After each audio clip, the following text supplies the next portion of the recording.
Contraponto Notícias está começando agora e o assunto dessa semana é uma questão que talvez você não tenha ouvido falar ainda. Você já ouviu falar sobre o projeto de lei que regulamenta a terceirização?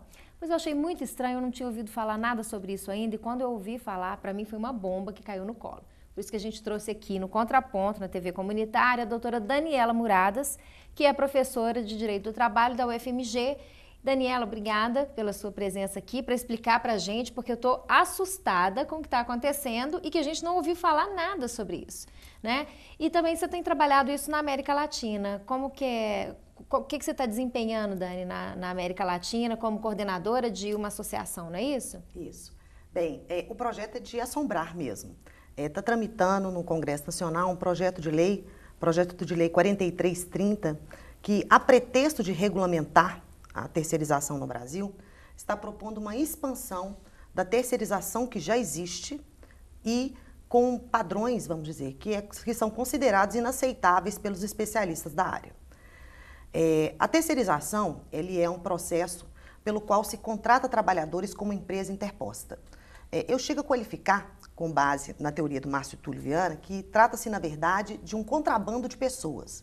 Afinal de contas, você contrata uma empresa cujo objeto é fazer do trabalho uma mercadoria, inserindo esse trabalhador numa outra empresa para desenvolver atividades que são ou inerentes, ou acessórias, ou complementares à atividade fim dessa empresa.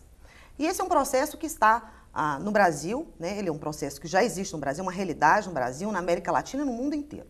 Porque os trabalhadores, eles podem até não saber o que seja terceirização, mas ele pode não saber que o nome é esse, mas ele sabe que é terceirização, né? Porque tem muito trabalhador que tem uma perda de direitos, não existe isso, é uma categoria considerada uma categoria menor, diferenciada, é um prejuízo para o trabalhador em termos de direitos, de garantias, Daniela?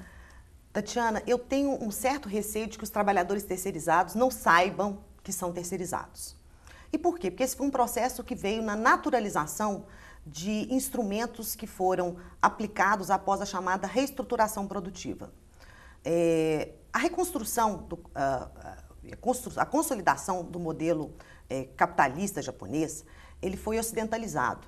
Especialmente na década de 70, você teve o grande pulso de ocidentalização do modelo japonês de produzir. Então, a origem dessa prática da terceirização é do modo de produção japonês? É do modo de produção japonês. Lá me parece, se a gente for explicar para o telespectador, como é que era a empresa tradicional? A empresa tradicional, ela tendia a concentrar todas as etapas fabris dentro de uma mesma fábrica, antecipando os desejos do consumidor. Então, você tinha estocagem de componentes e produção, né, de produtos para depois desaguar no mercado. Bem, além disso, dentro dessa fábrica, né, cada trabalhador estava submetido a uma divisão do trabalho clássica. Cada um caberia uma parte, né, no processo produtivo, que Marx, inclusive, já condenava pela... Fala da alienação. Exatamente, do processo da alienação. Porque não tem a dimensão do todo e é também a alienação do produto final do seu trabalho. Muito bem, esse modo tradicional de produzir, que já causava uma alienação no trabalhador, ele é, na verdade, remodelado na construção do capitalismo, né, no processo de acumulação capitalista japonesa.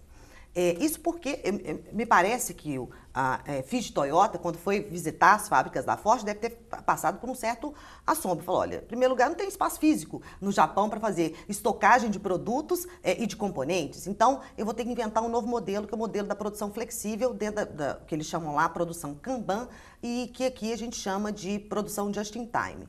Ou seja, em primeiro lugar, quebra-se essa ideia de antecipação do desejo. A produção ela tem que ser instantânea ao consumo, né, para não existir exatamente o problema da estocagem.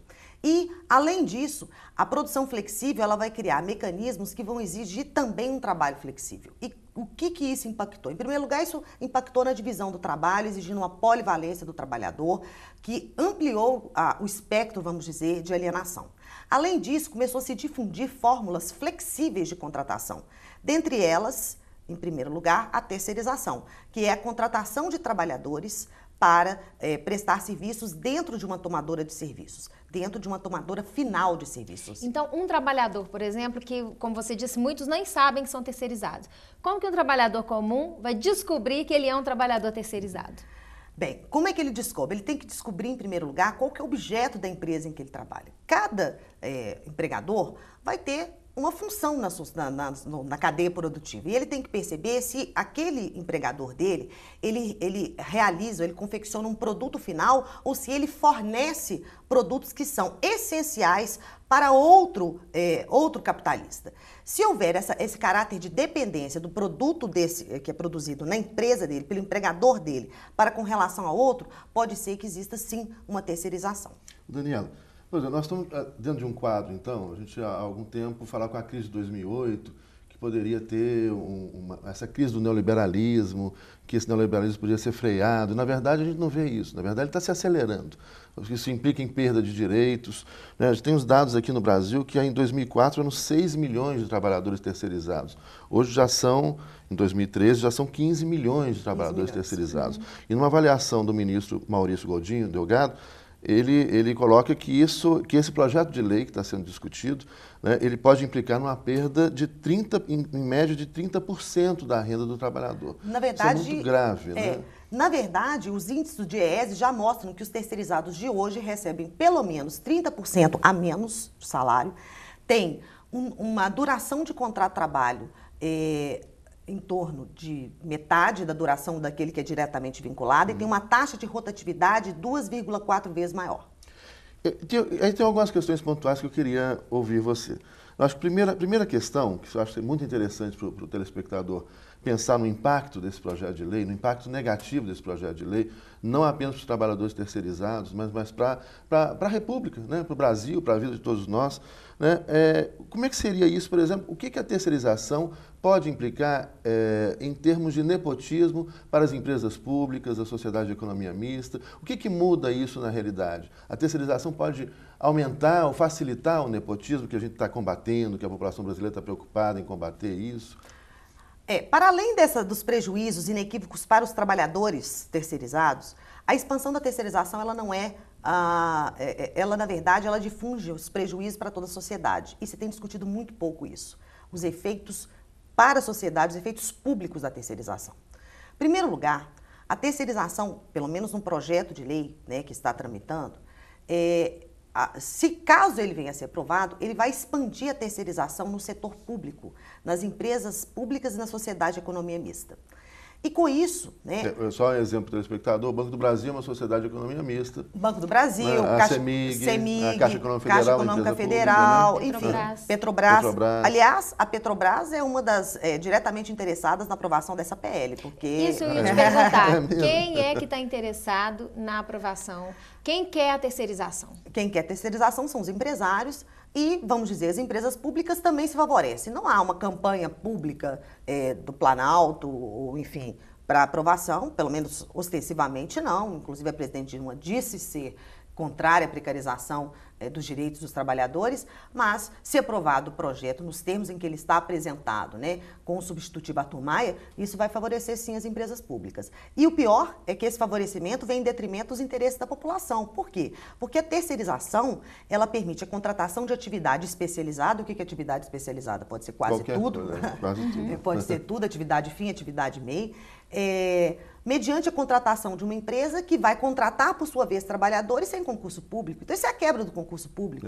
E aí vai ficar uma festa para aquele que quer contratar, distribuir favores, quem vai trabalhar sem concurso público, sem nada disso. A quebra do concurso público, ela favorece corrupção, ela é uma quebra de impessoalidade. Além disso, isso favorece nepotismo. E sabemos que depois que o Supremo Tribunal Federal, através de seus precedentes vinculantes, proibiu o nepotismo, inclusive cruzado, isso tem sido objeto... O que é o nepotismo cruzado? Vamos falar aqui para o nosso telespectador. O que é o nepotismo cruzado? Nepotismo cruzado é quando uma autoridade solicita uma outra autoridade para que venha...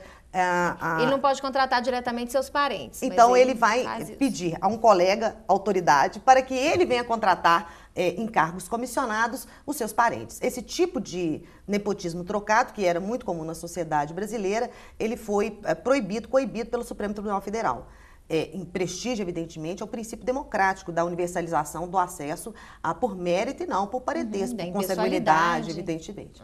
E esse projeto pode propiciar. Libera geral. Exatamente. Né? Na festa. Nós não queremos dizer com isso que vai acontecer, mas isso propicia. E nós temos que criar instrumentos de impedimento e não de favorecimento dessa situação. Pois é, Dani. Então nós temos assim, a precarização do trabalho, a redução do ganho do trabalhador, o favorecimento do nepotismo e, além disso, né, como é que fica a questão? Ultimamente as pessoas começaram a falar trabalho escravo, e o Brasil tem muito trabalho escravo.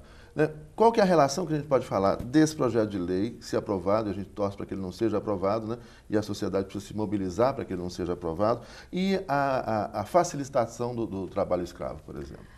Nós sabemos que o trabalho terceirizado, ele favorece, na verdade, o trabalho escravo. Por exemplo, no setor de confecções, ele tem sido um instrumento utilizado para rebaixamento de custos. Grandes marcas, grandes corporações que a gente conhece, consome.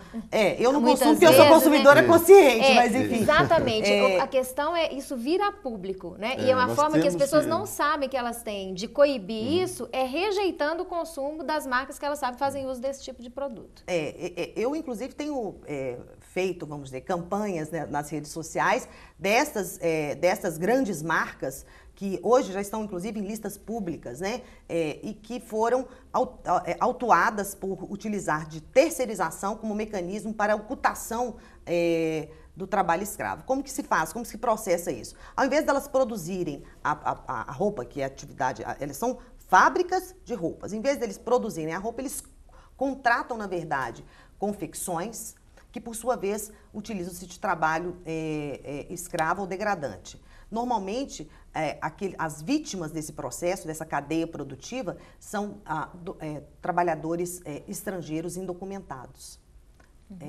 Nós sabemos que hoje em dia a indústria têxtil em São Paulo... Que não vão reclamar seus direitos. Que senão vão ser... Não podem, porque elas estão em situação de invisibilidade social. A fiscalização, por exemplo, no estado de São Paulo tem se intensificado, no centro de São Paulo, na região do Brás, e agora a gente já tem notícia que essas confecções estão se descentralizando, estão indo para a periferia de São Paulo, e a tendência é que ela venha se expandir para o resto do Brasil. E assim vai multiplicando o trabalho escravo. Bom, vamos fazer um pequeno intervalo, gente? Daqui a pouco a gente está de volta. Nós estamos aqui discutindo o projeto de lei que regulamenta a terceirização no Brasil. Nossa convidada é a doutora Daniela Muradas. Daqui a pouquinho a gente está de volta para falar mais um pouquinho sobre esse projeto.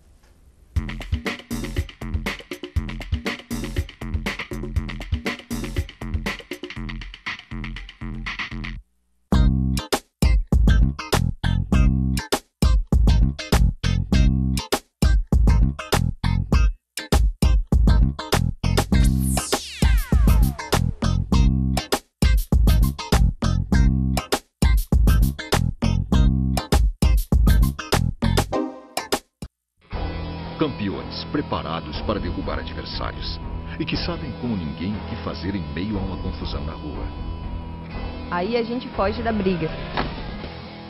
A sua vida vale mais que qualquer discussão. No Brasil, milhares de pessoas são mortas por impulso. Conte até 10, a raiva passa, a vida fica. Paz, essa é a atitude. Uma campanha do Conselho Nacional do Ministério Público e ENASP.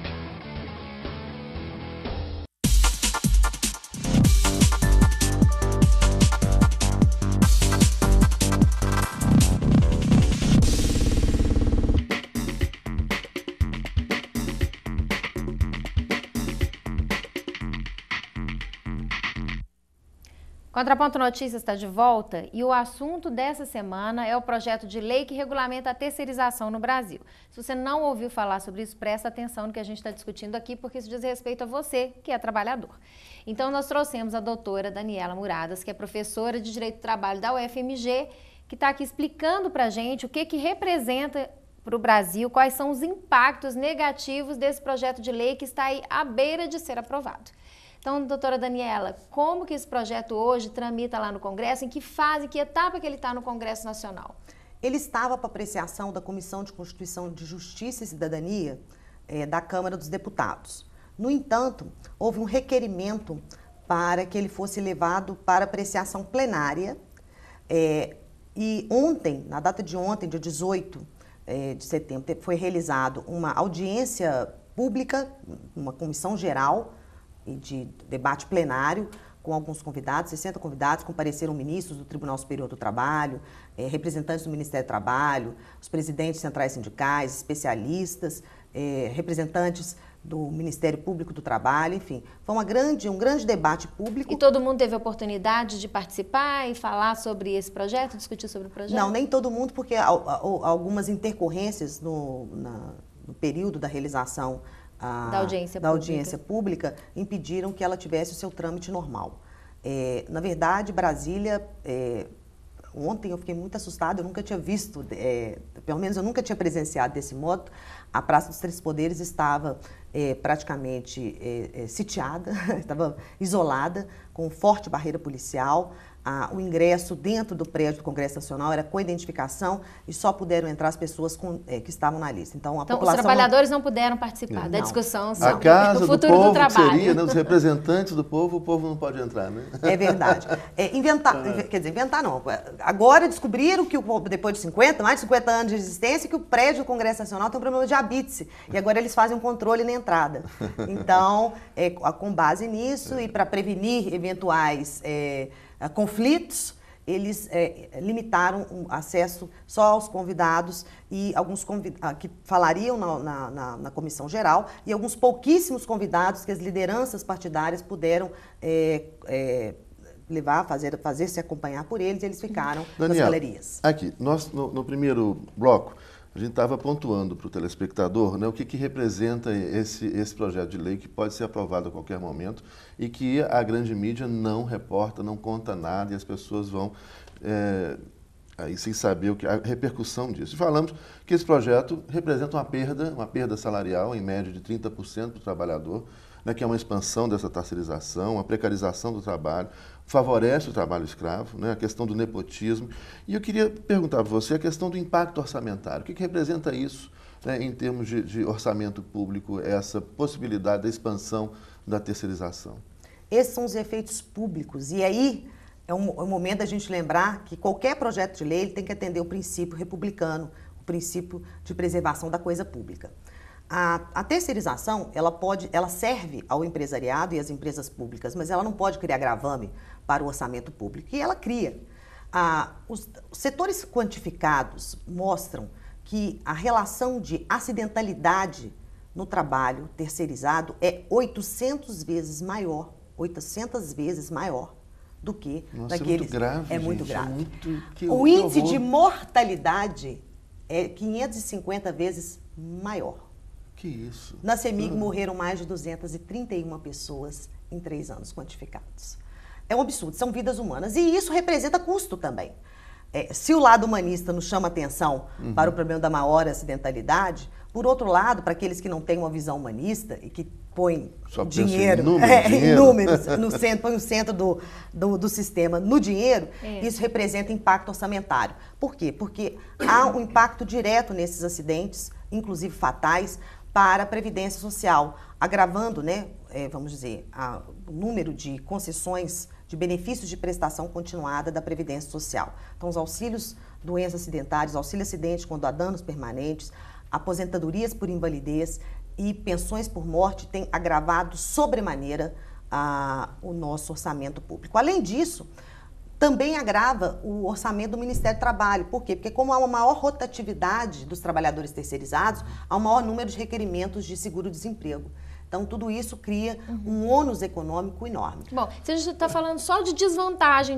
Tem alguma vantagem para quem? Não, a gente sabe para quem tem vantagem. Para quem tem vantagem, mas a questão é a seguinte, qual é o discurso oficial sobre as vantagens desse projeto de lei? Porque é claro que ele não está sendo empurrado, goela abaixo, né, dizendo a verdade sobre ele. Então, qual é a mentira que estão contando para a gente, Daniela, para tentar aprovar esse projeto? A mentira é que houve uma mitificação que ganhou, de um certo modo, o próprio judiciário, círculos acadêmicos, que a terceirização é algo inevitável, é um dado de realidade que tem que ser enfrentado. Então, eles falam na necessidade de um marco legal para a regulamentação da terceirização, dado um imponderável, né? Considerando o imponderável. Só que a terceirização não é um imponderável. Lógico, gente, isso é uma decisão né, política. É uma decisão política, econômica. E economia, política são ciências sociais aplicadas. Está no plano da nossa escolha. Nós podemos escolher coisas distintas, né? Agora, o mais interessante é que às vezes eles mudam, eles fazem, na verdade, um giro na argumentação para falar que a regulamentação da terceirização é um modo de proteger o trabalhor terceirizado. É igual... assegurando direitos. Então, mas, na verdade, com esse discurso que a gente tem que ter cuidado. Né? Com esse discurso. Mais uma coisa, fundamental, porque o nosso tempo é curto, e eu queria a gente pegar e passar para o telespectador esses pontos que são pontos fundamentais para a gente ver a gravidade desse projeto. Com relação à identidade, né, em que medida, a gente discutia isso antes do programa, em que medida que esse projeto de lei, se aprovado, pode implicar na questão da identidade do trabalhador, né, das categorias de trabalho? Qual que é o reflexo disso?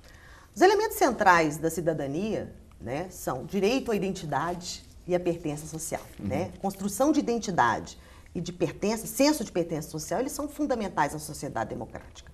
E a terceirização, ela impacta negativamente, se não prejudica, a construção da identidade e o senso de pertença social. E por quê?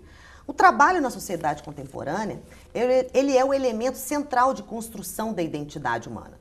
Quando conhecemos alguém, depois do nome, a primeira coisa que perguntamos é o que você faz. Nós não perguntamos qual é o seu partido político, qual fé você professa, nós perguntamos o que você faz. Porque no modo de produção capitalista, a pessoa é o que ela trabalha. Então, portanto, o trabalho é o elemento central de criação de identidade. Tanto que é um estigma social o desemprego, até o nome, a invalidez. Né? Então, quem não tem utilidade nessa sociedade capitalista, ela não tem, na verdade, condições de construir sua identidade. Já se chegou a usar a carteira de trabalho como prova de que a pessoa não era um delinquente. Exatamente, né? exatamente. Para você identificar que, não, eu sou trabalhador. Exatamente. Né? Eu sou trabalhador. Esse é um elemento importante de construção. E o que acontece? Quando você tem a terceirização, você tem, na verdade, figurando como empregador, alguém que não é o tomador de serviço. Vamos pensar aqui, na década de 70, 80, era um orgulho ser o quê? Funcionário do Banco do Brasil. Hoje o Banco do Brasil tem várias terceirizadas que lhe prestam serviço. Então você tem, por exemplo, Cobra, a empresa Cobra, que é uma empresa também pública que presta serviços terceirizados de tecnologia de informação para o Banco do Brasil. Se você chega e fala, sou funcionário da Cobra, o que isso representa na sociedade? Então, a construção da identidade, ela é impactada, está diretamente vinculada com o empregador. Isso denota um conjunto de significados que vai estabelecer a construção de identidade e projeção na sociedade da pessoa humana. É um esvaziamento da pessoa, né? É esvaziamento. É interessante porque isso atinge a honra e a imagem do trabalhador. Se a pessoa humana tem um cheque devolvido, o judiciário todo entende que isso é uma lesão à sua honra, à sua imagem. Agora, se não tem anotação, a sua identificação, direito à identificação profissional, isso é considerado diretamente vinculado à honra e imagem. Que sociedade é essa? Né? Onde o ter é mais importante do que o ser. Mas outro problema que diz respeito à identidade, mas é a identidade coletiva e ao senso de pertença social, é que a terceirização, ela fragmenta a noção de categoria, ela elimina a noção de categoria. A construção da identidade coletiva, ela se dá em torno de um mesmo espaço, em torno de uma mesma máquina, em razão de uma identidade construída em torno de um projeto de ação contra o empregador comum. Categoria, para explicar ao telespectador, seria o quê? Os metalúrgicos, bancários... Sim, as categorias tradicionais, médicos, né? Médicos, enfim. Então, essas são as categorias tradicionais. O que acontece? Com a terceirização, à medida em que esses trabalhadores podem e são inseridos em outros sindicatos, que são os sindicatos dos prestadoras de serviço, esses sindicatos, eles esvaziam as categorias tradicionais e são sindicatos que não têm os elementos essenciais dos chamados movimentos sociais. Por quê? Porque, na verdade, não há um elemento de identidade comum entre esses trabalhadores. Porque cada um está no empregador. Com problemas, né? Cada um com seus problemas. Então, isso é uma forma de pulverizar a atividade sindical sem pulverizar a atividade empresarial. Ou seja, aquele instrumento... Você continua tendo sindicato que legitima a posição do trabalhador, né? Mas o que você está vivendo é sindicato claramente uma luta de classes. Sindicato né? genérico, em né? que nós estamos perdendo. Mas uma luta de classes enfraquecida. Por quê? Porque nas lutas de classe tradicional você tem a agremiação de trabalhadores como um mecanismo de contrapeso na sociedade civil, na relação entre dominados e dominantes, subordinados, enfim, entre capital e trabalho. Aqui, como você tem um processo de pulverização do sindicato, você tem menor condição de reestabelecer ou reequilibrar esse sistema da sociedade civil. Bom, nós estamos então mais assustados ainda, né, com o risco de aprovação desse projeto de lei. E o que pode ser feito? Ou seja, o risco que se tem agora é de que esse projeto seja aprovado às pressas. Parece que é como ele está encaminhado hoje. O que a sociedade civil pode fazer para resistir a esse projeto de lei? A sociedade civil ela tem que se informar, em primeiro lugar, a respeito desse projeto e se envolver. Os interesses que estão atrás desse projeto são muito grandes. O risco de aprovação, inclusive em regime de urgência constitucional, é enorme. Então, o único meio que eu vejo para um contraponto a essa situação política é a sociedade se envolver, e se envolver de verdade. A terceirização, ela prejudica o trabalhador, ela prejudica o sindicato, ela prejudica a sociedade como um todo, e eu só acredito quando entrar esse terceiro termo, que é a sociedade, cobrando, né, enfim, tudo aquilo que ela já manifestou, né, em junho, naquelas manifestações de junho, se ela utilizar essa força para pedir aprimoramento de serviços públicos e privados que são prejudicados com a terceirização, que seja, na verdade, o orçamento público destinado à melhoria dos serviços de saúde, educação, e não ser sugado pelos processos, né, pelos gastos que impõem a terceirização, enfim, contra a corrupção, contra o nepotismo. Se ela se envolver nessas causas, que já são causas da sociedade, eu imagino que isso vai criar um outro elemento, um outro termo político que vai ter que ser enfrentado com outros olhos pelo Congresso Nacional e pelo Planalto. E é importante a gente saber quem está apoiando esse projeto, né? Do Congresso Nacional. Quem é contra e quem é a favor? Como é que é? Em termos de partidos políticos. Ontem ficou... em termos de partido político, nós temos orientação partidária contrária à PL 4330, já definida pelo Partido dos Trabalhadores, pelo PCdoB, pelo PSOL e pelo PSL. Essas são as orientações partidárias, já estão fechadas, e PSB, desculpa, PSB também. Estão fechados, eles são todos... PSB também? PSB também. Todos com orientação partidária, então, portanto, os deputados não vão ter liberdade para votar de outro modo. Bem, o PMDB é o proponente e relator, a base dele não é uma unanimidade, o projeto de lei na base do PMDB, e o PSDB, o DEM e o PP estão estudando se esta matéria ela deve ser discutida em regime de urgência em ano pré-eleitoral, porque eles entendem que no período pré-eleitoral as vozes ideológicas contaminam um discurso que seria pretensamente neutro. Mas, enfim, eles estão preocupados com a política de alianças, enfim, que tudo isso pode trazer. Esse, me parece que é o pano de perspectiva, assim, quais são as perspectivas imediatas, assim?